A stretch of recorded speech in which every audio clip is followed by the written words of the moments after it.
tunaanza upya. Hata kama mtu anakufa katika nchi yako, serikali haina habari, la mimi inanisaidia nini? Hivyo la mimi inanisaidia nini? Serikali ambayo watu wanauliwa wao hawana habari, ni CCM mimi. Tatizo bunge, tatizo mahakama, ndio kidogo afadhali kidogo. Mara mkuu kidogo kwa mbali. Kwa mbali sana. Ulisikia wapi? Ulisikia wapi?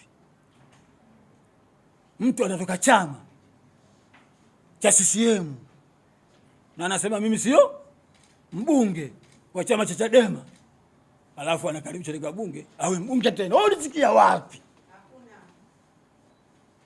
Ulisikia wapi?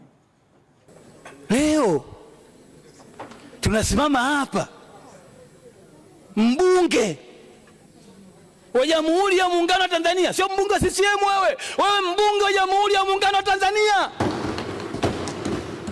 Kazi yako kuisimamia serikali. Sio kila kitu serikali ikisema baya ndio, zuri ndio. Why?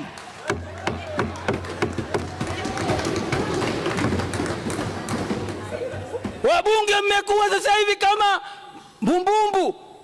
Umeshiba? Una njaa? Why?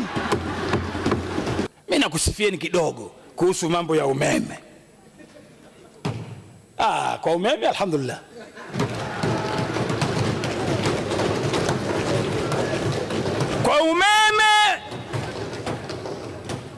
Kwa umeme mnatufikisha mahali pazuri. Kama maandamano yapo na ipo, CCM inashinda. Na mashehe wale waliokuwa ndani kwa miaka 8 mkawaachia. CCM dole.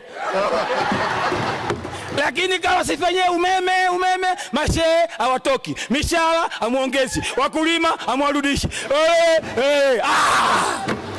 Wala silaumu serikali ya CCM iliyopita.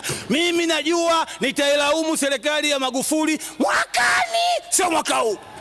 Aiza toa, aiza ijiuzuru mpango. Kama si hivyo, Walangati lile la gesi naanza tena kusini. Walangati lile wa mandhara banafsi la yabuke jipigai mwenye ali. Tunakuomba Mheshimiwa Spika utupokelee maandamano yetu. Tunaanza